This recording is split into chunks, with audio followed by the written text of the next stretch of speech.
Good morning to all of you. मैं अतुल कुमार शर्मा आप सभी का अपने YouTube channel free chemistry by Sharma ji पर हार्दिक स्वागत और अभिनंदन करता हूँ। स्टूडेंट्स, आज हम लोग अपने इस लेक्चर में जिस इम्पोर्टेंट पॉइंट का डिस्कस कर रहे हैं वह पॉइंट है वैद्युत संयोजी बंध। कॉपी पेन ले लीजिए, मेरे साथ बताए जाने वाले सारे टॉपिक्स को आप अपनी कॉपी पर नोट कीजिए। हम डिस्कस करते हैं कि क्या होता है वैद्युत संयोजी बंध। स्टूडेंट्स, वैद्युत संयोजी बंध को हम लोग इलेक्ट्रो वैलेंट बॉन्ड भी कहते हैं। इस वैद्युत संयोजी बंध को इलेक्ट्रोवैलेंट बॉन्ड भी कहते हैं। आइए जानते हैं क्या होता है। मैं एग्जाम्पल के थ्रू इसको बताता हूं। मैंने एक एग्जाम्पल ले लिया। एग्जाम्पल है NaCl का। हम सभी लोग जानते हैं कि Na यानी सोडियम का जो परमाणु क्रमांक है, सोडियम का परमाणु क्रमांक 11 है और Cl का परमाणु क्रमांक 17 है।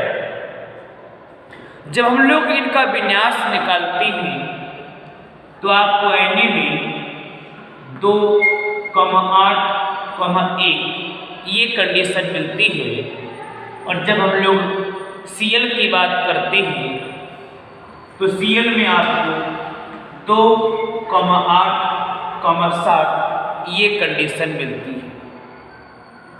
अब इसमें आप देखिए, अगर सोडियम अपने बाह्यतम कोश का यह इलेक्ट्रॉन त्याग दे और क्लोरीन यह बाह्यतम वाले इलेक्ट्रॉन को अपने पास खींच ले, अपनी ओर मोड़ ले, तो यह भी स्थायी हो जाएगा क्योंकि इसके बाह्यतम कोश में 8 हो जाएंगे अगर यह एक इलेक्ट्रॉन का त्याग कर दे।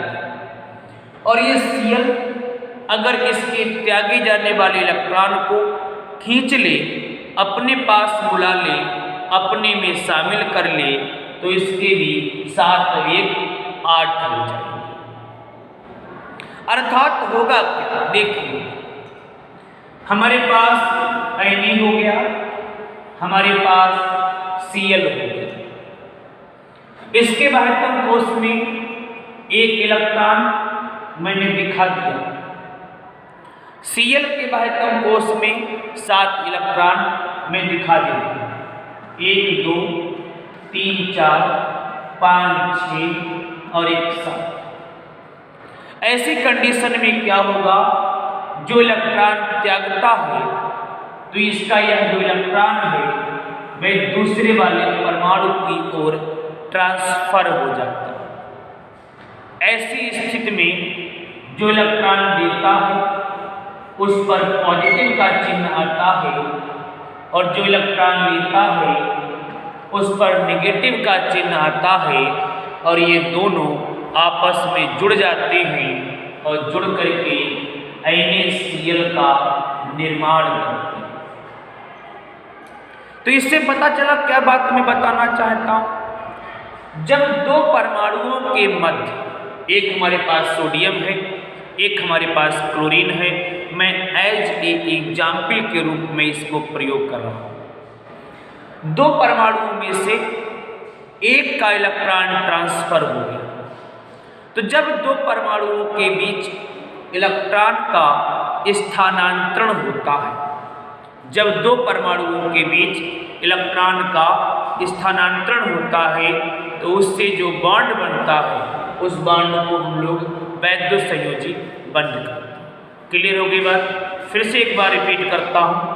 जब दो परमाणुओं के बीच इलेक्ट्रॉन की बॉन्डिंग किस प्रकार से हो, इलेक्ट्रॉन ट्रांसफर हो जाए, दो परमाणुओं के बीच जब इलेक्ट्रॉन ट्रांसफर हो जाता है तो ऐसे बनने वाले बंध को हम लोग वैद्युत संयोजी बंध कहते हैं। आप एक बार इसका स्क्रीनशॉट ले लीजिए, फिर मैं डिफिनीशन बताता हूँ। अब आप सामने बोर्ड पर देख रहे होंगे, मैंने डिफिनीशन को लिख रखा है, आप डिफिनीशन को एक बार देख लें। दो परमाणुओं के मध्य इलेक्ट्रॉन के स्थानांतरण से बनने वाले बंध को वैद्युत संयोजी बंध कहते हैं। बहुत सरल तरीके से हमने इसको याद कर लिया। दो परमाणुओं के मध्य इलेक्ट्रॉन के स्थानांतरण के द्वारा जो बंध बनता है उसको वैद्युत संयोजी बंध कहते हैं। एक बात और बता दूं, इस प्रकार के बंध को नाम और भी दिए गए हैं। क्या क्या नाम है सुनिए। इस प्रकार के बंध को आयनिक बंध भी बोला जाता है। इस प्रकार के बंध को आयनिक बंध भी बोला जाता है। एक नाम और भी इसका है, और वो क्या नाम है? वो नाम है ध्रुवीय बंध। तो इसी बंध को आयनिक बंध भी कहते हैं, इसी बंध को ध्रुवीय बंध भी कहते हैं। आई होप आपको वैद्युत संयोजी बंध क्लियर हो गया होगा कि दो परमाणुओं के बीच अगर इलेक्ट्रॉन का स्थानांतरण होता है तो इलेक्ट्रॉन के स्थानांतरण से जो बंध बनता है उसको वैद्युत संयोजी बंध कहते हैं। आइए एक और एग्जाम्पल से इसको समझते हैं। आप एक बार इसका स्क्रीनशॉट ले लीजिए। अगला एग्जाम्पल हमारे पास में है MgO, मैग्नीशियम ऑक्साइड। आइए समझते हैं कि किस प्रकार से हम लोग इसमें बंध को बताएंगे। MgO, magnesium oxide. मैग्नीशियम का जो एटॉमिक नंबर है, जो परमाणु क्रमांक है, आप सब जानते हैं कितना होता है? 12 होता है। हम लोग जब इसका विन्यास निकालते हैं तो 2, 8 और 2 आता है। बाह्यतम कोश में कितने इलेक्ट्रॉन हैं? 2 इलेक्ट्रॉन। इसी प्रकार जब हम O की बात करते हैं तो O का परमाणु क्रमांक 8 होता है, और जब इसका विन्यास निकालते हैं तो 2,6 मिलता है। आउटर मोस्ट सेल में बाह्यतम कोश में कितने इलेक्ट्रॉन हो गए? 2 इलेक्ट्रॉन हो गए। बंध बनाने के लिए हमको आउटर मोस्ट सेल में उपस्थित इलेक्ट्रॉन को ही देखना होता है। देखिए, Mg को लिख लिया और O को लिख लिया। Mg के बाह्यतम कोश में कितने हैं? 2 इलेक्ट्रॉन हैं, मैंने दिखा दिया, 1 और 1 2।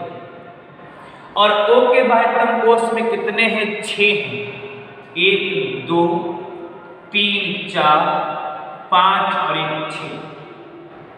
ऐसी स्थिति में ये जो ऑक्सीजन है वो मैग्नीशियम के दोनों इलेक्ट्रॉनों को अपनी ओर खींच लेता है। इसके दोनों इलेक्ट्रॉन ऑक्सीजन की ओर ट्रांसफर हो जाते हैं। ऐसी स्थिति में जो बंध बनता है उसको वैद्युत संयोजी बंध कहते हैं। यही डिफिनेशन हमने पढ़ी थी कि जब दो परमाणुओं में से इलेक्ट्रॉन का ट्रांसफर हो जाए, एक परमाणु का इलेक्ट्रॉन दूसरी ओर ट्रांसफर हो जाए, यही वैद्युत संयोजी बंध है। इसको आयनिक बंध क्यों कहते हैं? क्योंकि जैसे ही यहाँ से 2 इलेक्ट्रॉन जाते हैं, यह Mg किस में बदल जाता है? यह Mg2 पॉजिटिव में बदलता है, और O ने 2 इलेक्ट्रॉन ग्रहण कर लिए तो O बच्चों 2 निगेटिव में बदल जाता है, और जब इन पर आवेश आ जाता है तब ये दोनों एक दूसरे से जुड़ करके यौगिक का निर्माण करते हैं। आई होप आप सभी को वैद्युत संयोजी बंध क्लियर हो गया होगा। अगर यह लेक्चर आपको पसंद आया हो तो कृपया करके एक लाइक और कमेंट्स आपका जरूर बनता है। इस लेक्चर में इतना ही। मैं जल्द ही नेक्स्ट लेक्चर में एक और नए टॉपिक के साथ उपस्थित होऊंगा। तब तक घर पे रहिए, सेफ रहिए।